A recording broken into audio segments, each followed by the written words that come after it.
What I was seeing is ತುಂಬ talent ಇದೆ ಇಂಡಿಯಾನಲ್ಲಿ. ಅದಕ್ಕೆ ಸರಿಯಾಗಿ lot of poverty was also there because the direction was not given to people how to export, what are the documentations.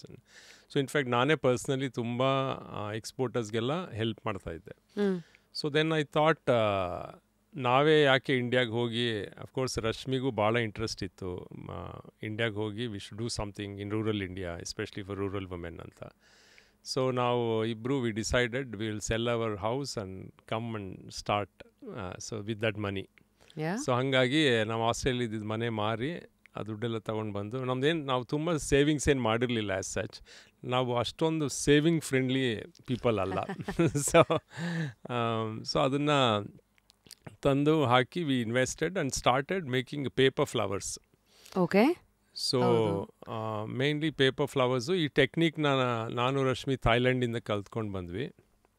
Y paper flowers only? ಅದು ಯಾಕೆ ಅಂದರೆ ನಮಗೆ ಯಾವ ಥರ ಒಂದು ಪ್ರಾಡಕ್ಟ್ ಬೇಕಾಗಿತ್ತು ಅಂದರೆ, ಚಿಕ್ಕ ಚಿಕ್ಕ ಹಳ್ಳಿಗಳಲ್ಲಿ ನಾವು ಮಾಡಿಸೋ ಥರ ಇರಬೇಕಾಗಿತ್ತು ಆ್ಯಂಡ್ ಎಲೆಕ್ಟ್ರಿಸಿಟಿ ಇಲ್ಲದೆ ಮಾಡೋ ಥರ ಇರಬೇಕಾಗಿತ್ತು. Sustainability.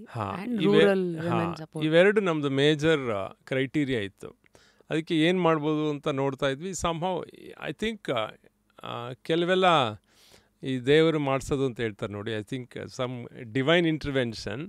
So we landed on the idea of paper flowers. ಸರಿ. ಸೊ ದೆನ್ ನಮ್ಮ ಮನೆಯವರು, ನಮ್ಮ ಫ್ರೆಂಡ್ಸ್ ಎಲ್ಲ they probably thought one wrong idea. ಯಾರಾದರೂ ಹೋಗಿ ನಾನು ಪೇಪರಲ್ಲಿ ಫ್ಲವರ್ ಮಾಡ್ತೀನಿ ಅಂದ್ಬಿಟ್ಟು ಆಸ್ಟ್ರೇಲಿಯಲ್ಲಿರೋ ಒಳ್ಳೆ ಕೆಲಸ ಬಿಟ್ಬಿಟ್ಟು ಬರ್ತಾರ ಅಂತ. But anyway we thought I think some divine power drove us back to our roots. And ಇಲ್ಲಿ ಬಂದು ಒಂದು 20 ಹೆಣ್ಮಕ್ಳನ್ನ ಸೇರಿಸಿ ಒಂದು ಸ್ಮಾಲ್ ಕಂಪ್ನಿ ಮಾಡಿ ಸೊ ಪೇಪರ್ ಫ್ಲವರ್ ಮಾಡೋಕ್ಕೆ ಶುರು ಮಾಡಿದ್ವಿ. ಸರಿ. ಸೊ ನಮಗೆ ಅಲ್ಲಿ ಫಸ್ಟು ಒಂದು ದೊಡ್ಡ ಆಸ್ಟ್ರೇಲಿಯಾ ಒಂದು ದೊಡ್ಡ ಕಂಪ್ನಿ ಇತ್ತು, ಲಿನ್ಕ್ರಾಫ್ಟ್ ಅಂತ. ಸೊ ಅವರು ನಮಗೆ ಒಂದು ಆರ್ಡ್ರ್ ಕೊಟ್ಟರು, $104,000 ಆರ್ಡ್ರ್ ಕೊಟ್ಟರು. ಸೊ ನಮಗೆ ತುಂಬ ಖುಷಿ ಆಯಿತು. ಅಷ್ಟು ದೊಡ್ಡ ಆರ್ಡ್ರ್ ಬರುತ್ತೆ ನಮ್ಗೆ ಲೈಫಲ್ಲಿ ಅಂತಲೇ ಅಂದ್ಕೊಂಡಿರಲಿಲ್ಲ.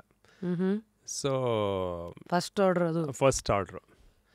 ಸೊ ಆಮೇಲೆ ನಮ್ಗೆ ಅದು ಆರ್ಡ್ರ್ ಮಾಡೋದಕ್ಕೆ ನಮ್ಮ ಹತ್ರ ಇದ್ದಿದ್ದ ರಿಸೋರ್ಸ್ ಎಲ್ಲ ಹಾಕಬೇಕಾಗಿತ್ತು. ಬೇಸಿಕಲಿ ನಮ್ಮದು ಪರ್ಸ್ನಲ್ ಸೇವಿಂಗ್ಸ್ ಎಲ್ಲನೂ, ನಮ್ಮ ಮನೆ ಮಾರಿದ ದುಡ್ಡು ಎಲ್ಲನೂ ಹಾಕಿ ಆರ್ಡ್ರ್ ಎಕ್ಸಿಕ್ಯೂಟ್ ಮಾಡಿದ್ವಿ. ಸರಿ. ಎಕ್ಸಿಕ್ಯೂಟ್ ಮಾಡಿ ಶಿಪ್ ಮಾಡಿದ್ವಿ. ಅವನು owner he was my friend. So ನನಗೆ ಆವಾಗ I was so new to all of these things.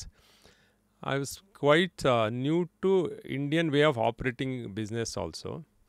So ಅವನು ಅಂದ, ನಿಂದು ಕಳಿಸಿ 15 ಡೇಸ್ಗೆ ನಾನು ನಿನಗೆ ಪೇಮೆಂಟ್ ಕೊಡ್ತೀನಿ ಅಂದ. And it was a big amount for us.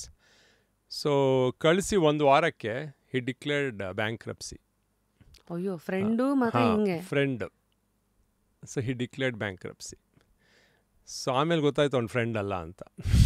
So ಏನು ಮಾಡೋದು ನೋಡಿ. But also real friend means ಅವ್ನು ನನಗೆ ಫಸ್ಟ್ ದುಡ್ಡು ಕೊಡ್ಬೋದಾಗಿತ್ತು. ಈಗ before declaring bankruptcy you can pay few people always. But it was a plan move. I don't know, maybe he was helpless, I don't know. Okay. So anyway, so ಅದಾಯಿತು. Then we lost all the money. ಸರಿ. So ಅಷ್ಟರಲ್ಲಿ ನಾವು ಒಂದು you ಕೆನಲ್ಲಿ ಒಂದು ಅಮೇರಿಕಲ್ಲೊಂದು 2 ಕಂಪ್ನಿಗೆ ನಮ್ಮ flowers samples ಕಳಿಸಿದ್ವಿ. So ಅಲ್ಲಿಂದ ಒಬ್ಬ ಫೋನ್ ಮಾಡ್ದ ಯು ಕೆಯಿಂದ.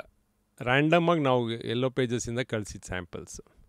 ಸೊ ಅವ್ನು ಫೋನ್ ಮಾಡಿ, ಹೀಗೆ ನಾನು ಸ್ಟುವರ್ಟ್ ಅಂತ ಮಾತಾಡ್ತಾ ಇರೋದು, ನಿಮ್ಮ ಫ್ಲವರ್ಸ್ ಎಲ್ಲ ಬಂದಿದೆ, ತುಂಬ ಚೆನ್ನಾಗಿದೆ ಅಂತ. ನಾನು ಆರ್ಡ್ರ್ ಮಾಡಬೇಕು ಅಂತಿದ್ದೀನಿ ಅಂತ. ನಾನು ಹೇಳಿದ್ವಿ, ನೋಡಿ ಇವಾಗ ನೋಡಪ್ಪ ನಮಗೆ ರಿಸೋರ್ಸಸ್ಸು ಇಲ್ಲ, we closing the company, this is what has happened ಅಂತ ಹೇಳಿದ್ವಿ. ನಮಗೆ ತುಂಬ ಲಾಸ್ ಆಗೋಗ್ಬಿಟ್ಟಿದೆ, ಇನ್ನೊಂದು ವಾರದಲ್ಲಿ ನಾವು ಕ್ಲೋಸ್ ಮಾಡ್ತಾಯಿದ್ದೀವಿ. ಅಯ್ಯೋ. ಸೊ ಅವನಂದ, ನೀನು ಕ್ಲೋಸ್ ಮಾಡಬೇಡ, ನನಗೆ ವೀಸಾಗೆ ಅಪ್ಲಿಕೇಶನ್ ಕಳಿಸು, ನಾನು ಬರ್ತೀನಿ ಅಂದ. ಸೊ ಒಂದು ವಾರದಲ್ಲಿ ಅವನು ಬಂದುಬಿಟ್ಟು he liked what we were doing.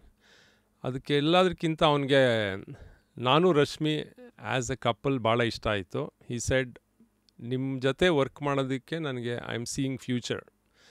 So let us do, I will solve your problem ಅಂದ್ಬಿಟ್ಟು ಟೋಟಲ್ ಸ್ಟ್ರೇಂಜರ್ ನಮಗೆ ಇಮಿಡಿಯೇಟಾಗಿ $100,000 ಕೊಟ್ಬಿಟ್ಟು, ನೀವು ಮಾಡಿ, ನಾನು ಆರ್ಡರ್ಸ್ ಕೊಡ್ತೀನಿ, ಸಪ್ಲೈ ಮಾಡಿ. Wow. So really God sent. ಇವತ್ತಿಗೂ ಅವನಿಗೆ ಸೇವಿಯರ್ ಅಂತ ಕರಿತೀವಿ ನಾವು. ಸೊ ಅವನು ಅವತ್ತು ಸೇವ್ ಮಾಡಿರಲಿಲ್ಲ ಅಂದರೆ ಇವತ್ತು ಇಡ್ಸಿ ಇರ್ತಾ ಇರಲಿಲ್ಲ. So that's a great thing.